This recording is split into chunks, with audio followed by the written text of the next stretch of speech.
Yeah, no, not that one this year, but might be a destination for next year if they do it again down there.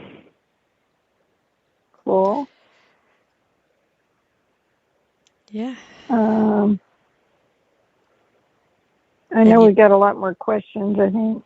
Yeah.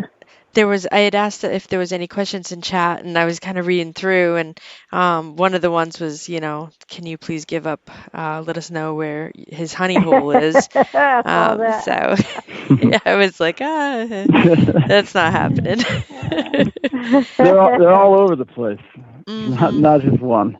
Yeah, exactly. Right. I do love bringing people out though, so that's part of the thing, right? It's, bringing people, helping share the the opportunity.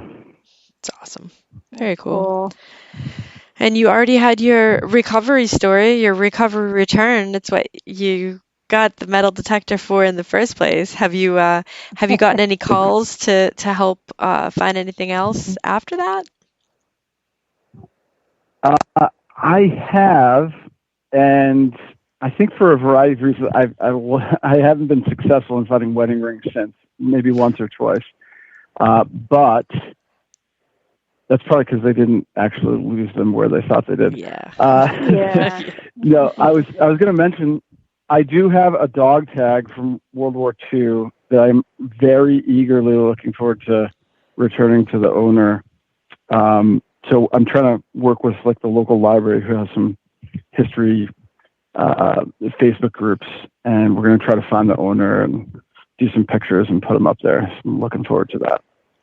That's cool. Yeah, or family member, I should say, not owner, family member. Yeah, that must be. Those are harder to find, I think. I had somebody walk up to my table this weekend that they had to share this story with me, and they don't metal detect or anything. They got contacted by this metal detectorist, and they were asking if he was related to this family member of his, and he's like, yeah. And I can't remember now the whole story, if it was World War I or it was an ID bracelet of some sort. And they were looking for, and it all checked out, and he's like, he couldn't believe it. It was, that was, okay, now I just remembered the rest of the story.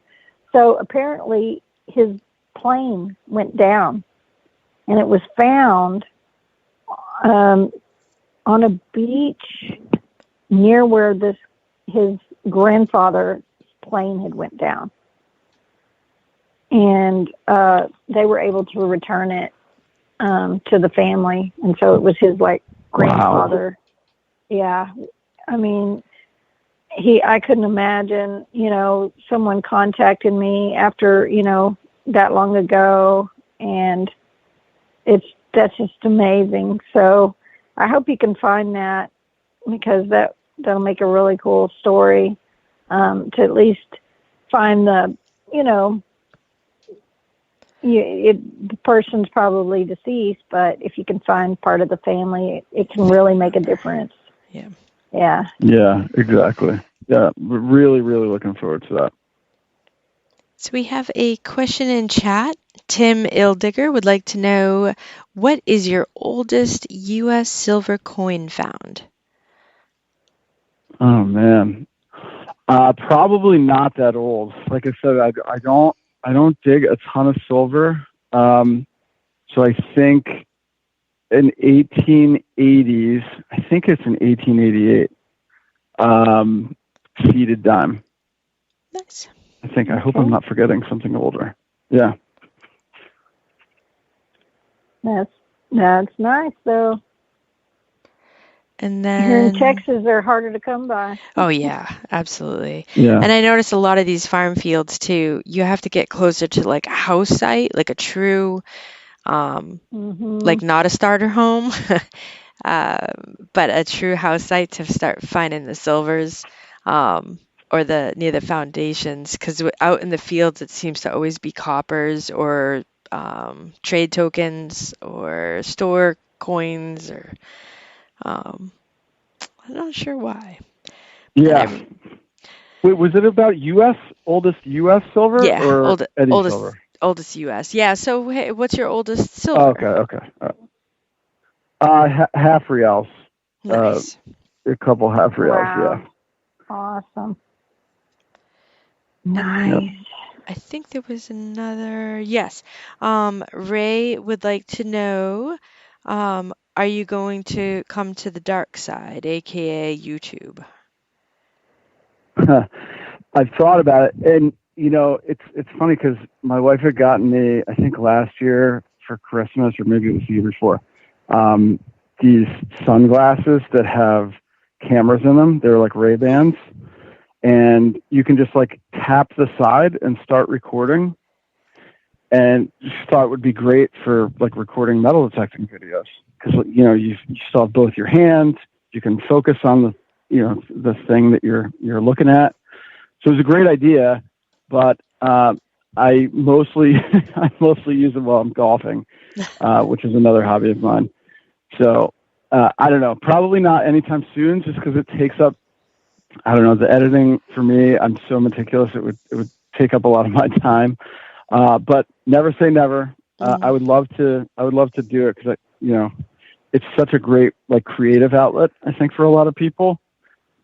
Just haven't dived in there yet. Yeah, that's cool.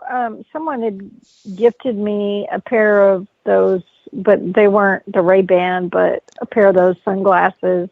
They're camouflage with the camera in the side or whatever, and then it has a chip in the side that you put, and then it has a little microphone there. And I tried using that, but my problem is, especially in the summer, when you can wear the sunglasses, for one, well,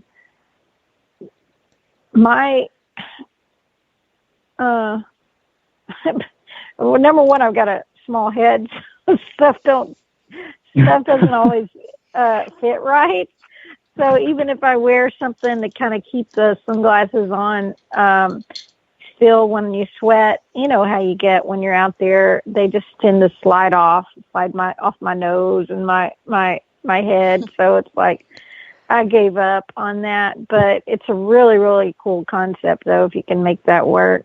Because back when I very, very first started my YouTube channel, I tried to put it on my hat and I tried to do the clip on my hat, the GoPro and clip, the GoPro clip, and yeah, it was too top heavy, too front heavy. So that didn't work either. Yeah, it can become very cumbersome, right?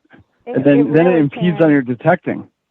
Yeah, and it's sometimes you lose so much detecting time having to stop and video, and there's times that I like you said, it's a creative outlet, and but other than that, there's times I wish I could just go out there and just hunt and not have to stop and pull out the camera and yada yada.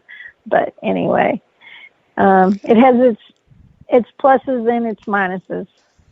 So it sure does. Do you want to ask one of our go-to questions?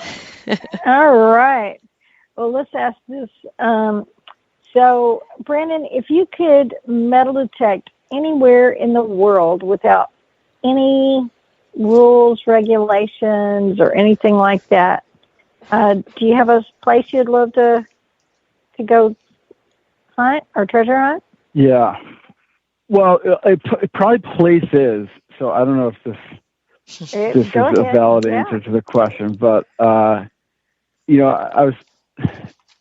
family means so much to me. I come from a very tight-knit family, and my grandmother actually did a ton of genealogy before she passed, and so we have all these names and all these places, and I would love, if I had my druthers, to be able to kind of go back through the family tree and detect all these places across the U.S. after the family emigrated here, and really like literally dig up family history. I think that would be so cool. Man, that would be great answer. I love that. That is so neat. Yeah, it is. It would take a while because they were really spread out, especially between both sides of my family, like Iowa and Michigan and different places. But very, very cool stuff. Could you imagine getting on a site and digging something with your last name or like the family name or? Oh man. I mean, I've certainly dug other people's family names. Yes, same. Belt buckles and different things like that. But man, yeah, that would be. I'm not sure anything would top that. Right. Yeah, that would be hard to beat. It really would. It really would be. All right, Brandon. Well, we got one more question for you. We might have fun one. We might have two, but couple more. So the goofy question we tend to ask is, if you could be a superhero and have those superhero powers while treasure hunting, what superhero or what superpowers would you choose and why? So I'm probably in the vast minority of folks, like just in general. I'm a nonfiction guy, so every waking moment that I have, I'm like doing research online or reading books, like metal detecting books or history books, right? Like I mentioned. So superpowers isn't something I think about very often, but I do often think of. I was a physics major, right? And so I'm always thinking about ways to like improve the technology of the things that I use. Mm-hmm. And I often think when I'm in a huge field, why can't I cover much like more ground? You know, why do these coils have to be so small?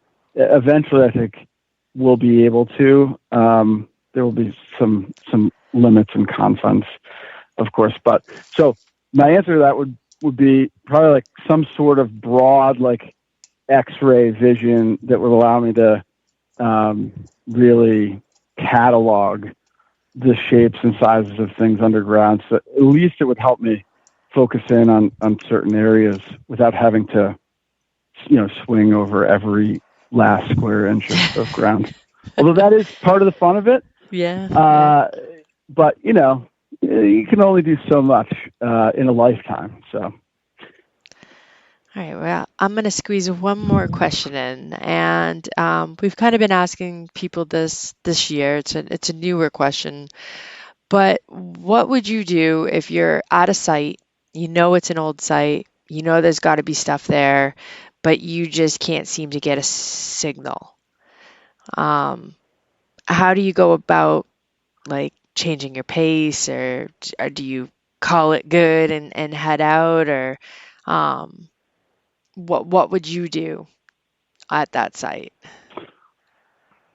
That's a great question, and I'm often, so especially when I first started, I was often like criticized by some of my buddies for being like too fast to call it quits on a site. But I think I've gotten better at that, just as I've learned the detectors and how to, how to tweak them for ground. So I would definitely now start tweaking different settings. Whether it's sensitivity, the max frequency, Gypsy, like you mentioned earlier, reactivity on the DS2. I mean, the DS2 has so many different options to tweak to really extract the most audio out of the ground.